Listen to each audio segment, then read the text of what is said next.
ലോകാരോഗ്യ സംഘടനയിൽ ഇനി അമേരിക്കയില്ല. തുടക്കത്തിൽ തന്നെ വിവാദ ഉത്തരവുകളുമായി ട്രംപ്. ലോകാരോഗ്യ സംഘടനയിൽ ഇനി അമേരിക്കയില്ല.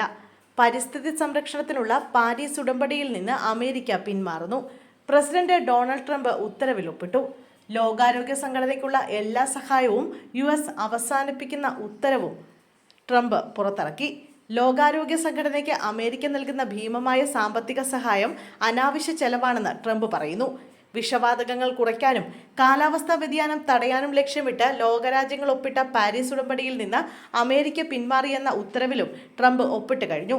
കരാർ രാജ്യത്തിന്റെ വളർച്ചയ്ക്ക് തടസ്സമാണെന്നാണ് ട്രംപിന്റെ നിലപാട്. 4 വർഷം മുമ്പ് തനിക്ക് വേണ്ടി ക്യാപിറ്റോൾ മന്ദിരത്തിനുള്ളിൽ കടന്ന് കലാപമുണ്ടാക്കിയ അക്രമികളെ ട്രംപ് കുറ്റവിമുക്തരാക്കി. ട്രംപിനുണ്ടായ തെരഞ്ഞെടുപ്പ് തോൽവി അംഗീകരിക്കാതെ ക്യാപിറ്റോൾ മന്ദിരത്തിലേക്ക് ഇരച്ചുകയറി അക്രമം നടത്തിയ 1600 അനുയായികളെ രക്ഷിച്ചെടുക്കുന്ന ഉത്തരവിലാണ് ട്രംപ് ഒപ്പിട്ടത്.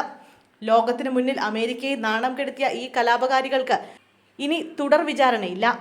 പ്രസിഡന്റിന്റെ സവിശേഷ അധികാരം ഉപയോഗിച്ചാണ് ട്രംപ് ഇവരെ കുറ്റവിമുക്തരാക്കിയത്.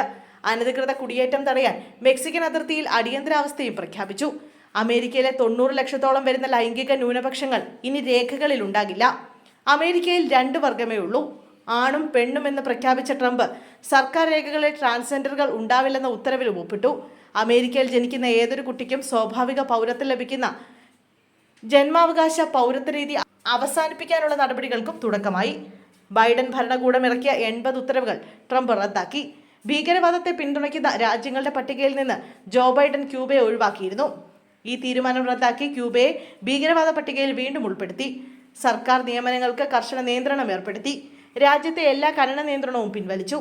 പ്രസിഡന്റിന്റെ അധികാരം ഉപയോഗിച്ച് ട്രംപ് ഇറക്കിയ ഈ ഉത്തരവുകൾ പലതും വരും ദിവസങ്ങളിൽ കോടതികളിൽ ചോദ്യം ചെയ്യപ്പെട്ടേക്കാം.